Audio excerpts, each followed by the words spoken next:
রাজধানীর গুলশান ২ এলাকার ফ্ল্যাট জালিয়াতির মামলায় ব্রিটিশ এমপি টিউলিপ রিজওয়ানা সিদ্দিক ও রাজুকের সাবেক সহকারী আইন উপদেষ্টা সরদার মোশাররফ হোসেনের বিরুদ্ধে চার্জ গঠন শুনানি আবারও পিছিয়েছে।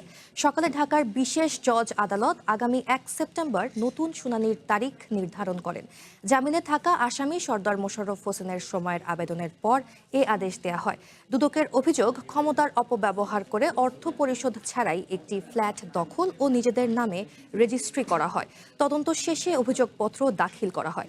১৮ ফেব্রুয়ারি আদালত অভিযোগপত্র গ্রহণ করে গ্রেপ্তারি পরোয়ানা জারি করে। পরে মামলাটি বিশেষ জজ আদালতে স্থানান্তর করা হয়। আজকে এই মামলাটি টিউলিপ সংক্রান্ত মামলায় আজকে চার্জ গঠনের জন্য দিন ধার্য ছিল।